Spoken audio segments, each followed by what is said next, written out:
నమస్కారం news bulletin కి స్వాగతం. నరేంద్ర మోడీ సారథ్యంలోని కేంద్ర ప్రభుత్వం తాజాగా తీసుకున్న పెట్రోల్ డీజిల్ ధరల పెంపు నిర్ణయం ఏమాత్రం సమర్థనీయం కాదని సీఎం రేవంత్ రెడ్డి ఫైర్ అయ్యారు. ఈ నిర్ణయం అనేక రంగాలపై వ్యతిరేక ప్రభావం చూపుతుందని, నిత్యావసరాల ధరలు పెరిగి సామాన్యుల పాలిట పిడుగుపాటవుతుందన్నారు.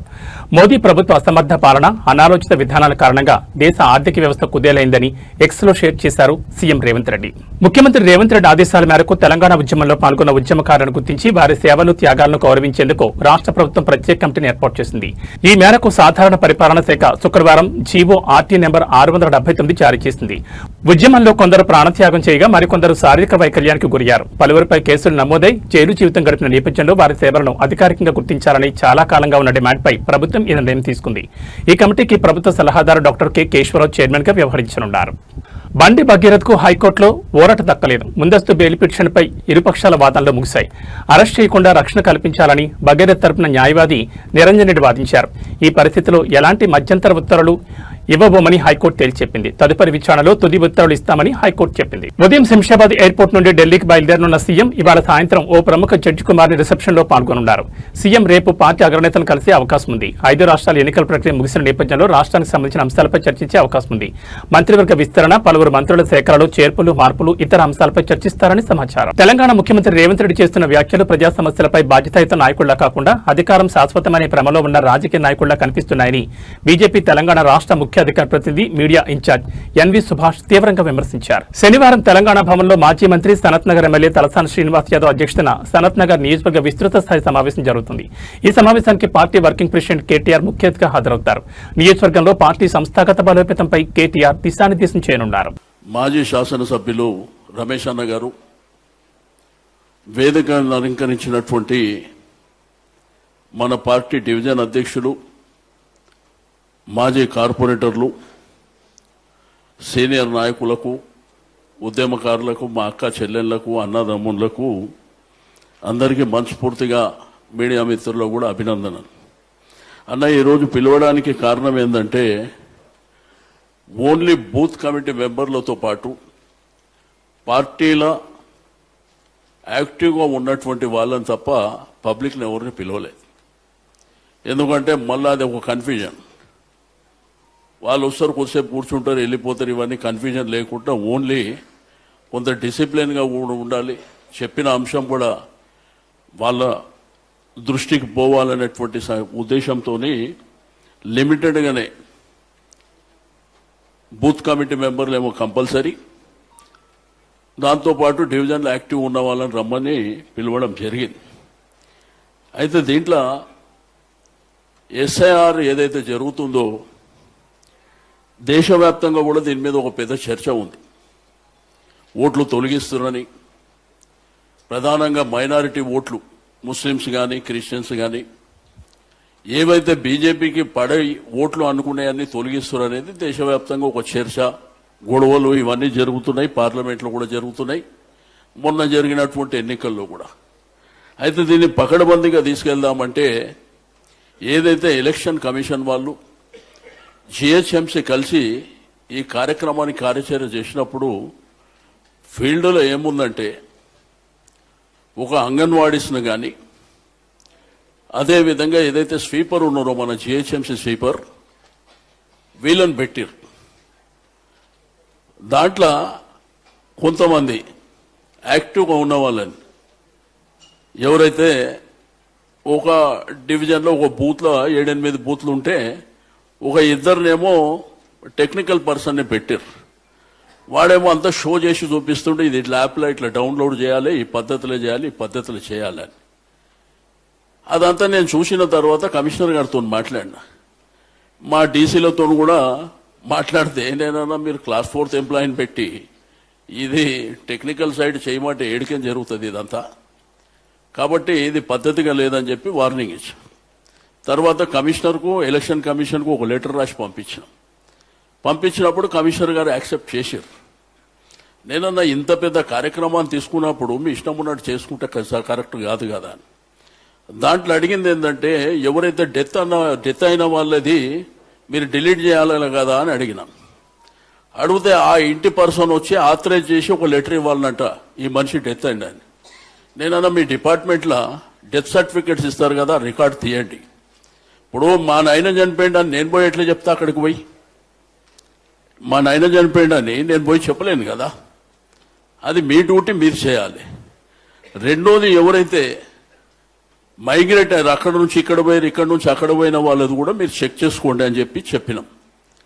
దీంతో పాటు కొత్త ఎన్రోల్మెంట్ కూడా 18 సంవత్సరాలు నిండిన వాళ్లకు ఎన్రోల్ చేయాలనేటువంటి ప్రాసెస్ కూడా చెప్పినాం. అయితే దీంట్లో ఏంటంటే కొంతమంది, అంటే మా కాన్స్టిట్యున్సీలో అందరు యాక్టివ్గా చేసారని చెప్పాను, కానీ కొంతమందికి ఏంటంటే బద్ధకం ఎక్కువైపోయి చేస్తలేరు. కొంతమంది ఏమో యాక్టివ్గా చేస్తారు. వాళ్ళేమో అనుకుంటారంటే మేము ఏది రాసిస్తా చూస్తాడు కదా అనుకుంటారు. కానీ సరే, మున్సిపల్ ఎలక్షన్ దగ్గర ఉన్నాయి, అది గుర్తుపెట్టుకోండి. అయితే దీంట్లో ఏంటంటే మీ అందరికీ రిక్వెస్ట్ చేసేది, ఈరోజు సనత్ నగర్ అసెంబ్లీ సెగ్మెంట్లో ఒకప్పుడు నేను సికింద్రాబాదు 3 సార్లు అక్కడ ప్రాతినిధ్యం వహించిన, తర్వాత ఇక్కడికి వచ్చేసరికి 3వసారి. అయితే సికింద్రాబాద్కు సనత్ నగర్కు ఉన్న డిఫరెన్స్, చాలా డిఫరెన్స్ ఉంటుంది. ఇక్కడ ఉన్న వాతావరణం, ఇక్కడ ఉన్నటువంటి ఇకంతా మల్టీ కల్చర్, అన్ని ప్రాంతాల వాళ్ళు, మన వాళ్ళు అందరు కలిసి ఉండేటువంటి ప్రాంతం సనత్ నగర్. అయితే మాకు మొదటి నుంచి ఏంటంటే ఒక అలవాటు, ఓ డిసిప్లిన్గా ఉండాలనేటువంటి అలవాటు, మెయిన్ టైం సెన్స్.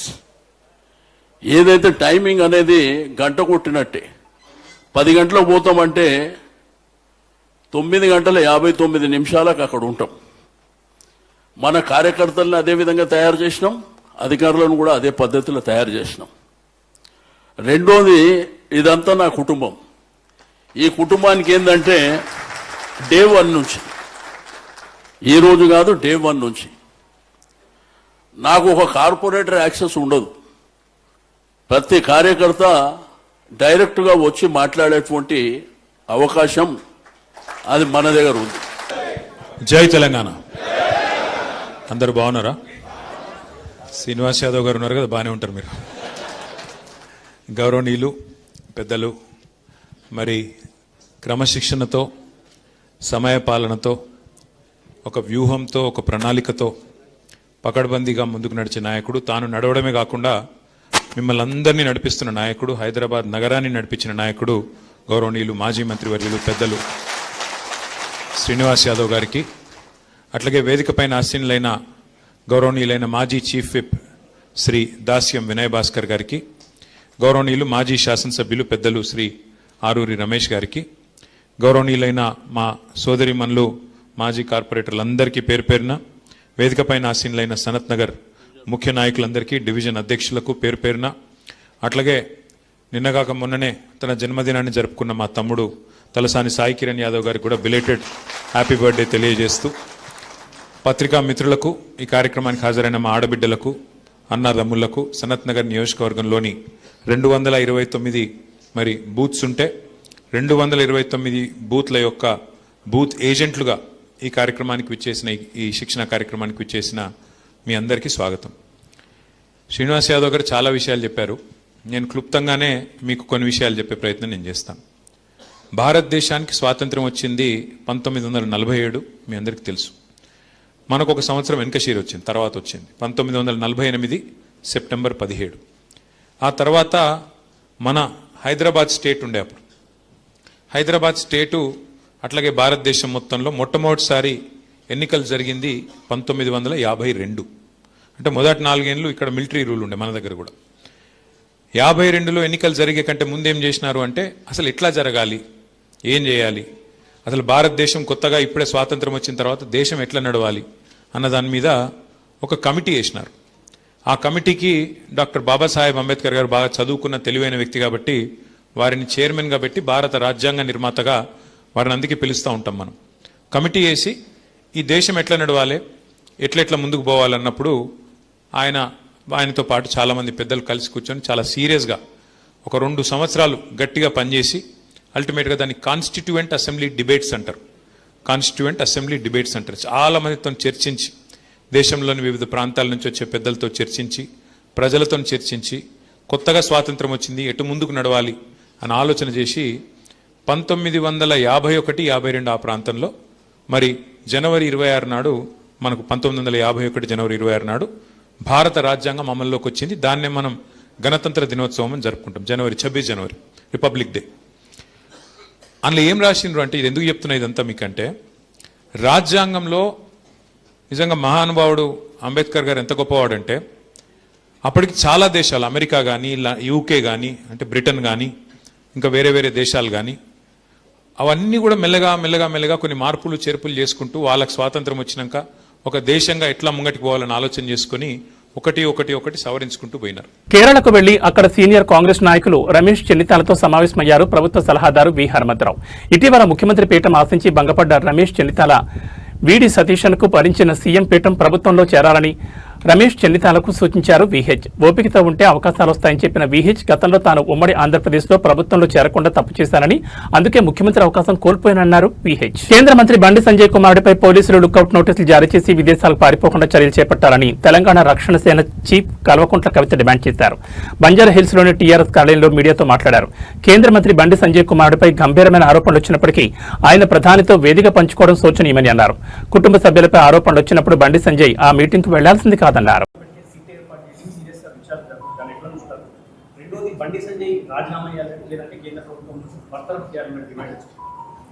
అంటే రాజీనామా బర్తరఫ్ అనేది ఏదైనా ప్రూవ్ అయితే వేరు విషయం. కాకపోతే వారు ఆ రోజు మీటింగ్కి వెళ్ళకుండా ఉంటే మంచి మెసేజ్ ఉండేది, మేము ఇన్ఫ్లుయెన్స్ చేస్తలేమనే మెసేజ్ ఉండేది.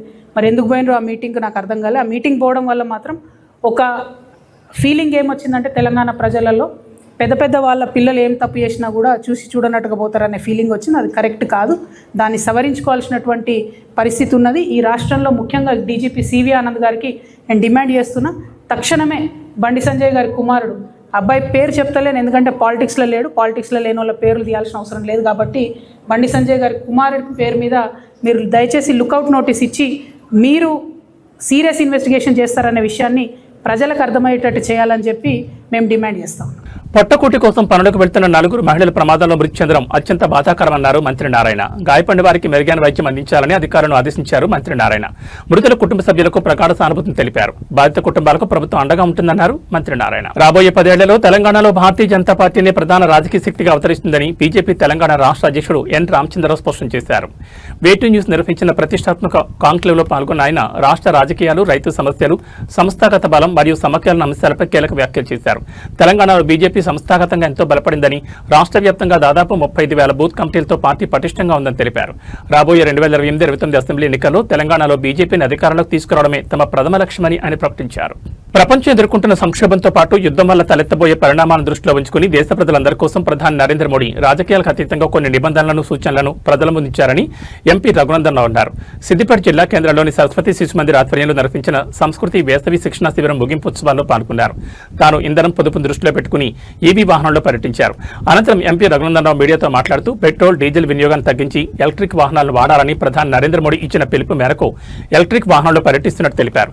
గతంలో మాజీ ప్రధాని ఇందిరాగాంధీ సైతం బంగారం కొనొద్దని చెప్పారని, ఆర్థికవేత్త మాజీ ప్రధాని మన్మోహన్ సింగ్ సైతం పార్లమెంట్లో ప్రజలను ఉద్దేశించి కొద్ది రోజులు బంగారం కొనొద్దని సూచించిన విషయాలను కాంగ్రెస్ పార్టీ నాయకులు మర్చిపోయి మాట్లాడుతున్నారని, ప్రధాని నరేంద్ర మోడీ ఏ విషయం మాట్లాడినా వారికి రాజకీయం చేయడం అలవాటుగా మారిపోయిందని మండిపడ్డారు. భారతదేశంలోని సామాన్య, పేద, మధ్యతరగతి వ్యక్తులు, ప్రజలు ప్రధాని నరేంద్ర మోడీ ఇచ్చిన పిలుపును అర్థం చేసుకున్నారు. కానీ ప్రతిపక్షాలైన కాంగ్రెస్ పార్టీతో పాటు ఇతర నాయకులు అర్థం చేసుకోలేకపోతున్నారని విమర్శించారు. ఆదిలాబాద్ జిల్లా బోధ్ మండలంలో మొక్కజొన్న రైతులు రోడ్డెక్కారు. మొక్కజొన్న పంట కొనుగోలు చేయాలని డిమాండ్ చేస్తూ బోధ్ మండలంలోని కోరు మండలం సమీపంలో రోడ్డుపై ఆందోళన చేపట్టారు. మొక్కజొన్న పంట కొనుగోలు చేసి కాటా చేసిన ధాన్యాన్ని లారీలో తరలించాలన్నారు. గన్నీ బ్యాగ్స్ ఉచితంగా సప్లై చేయాలన్నారు. ఉన్నతాధికారులు రైతులకు హామీ ఇవ్వడంతో రైతులు తమ ఆందోళన విరమించారు. రైతుల ఆందోళనతో వాహనాల రాకపోకలకు అంతరాయం ఏర్పడింది.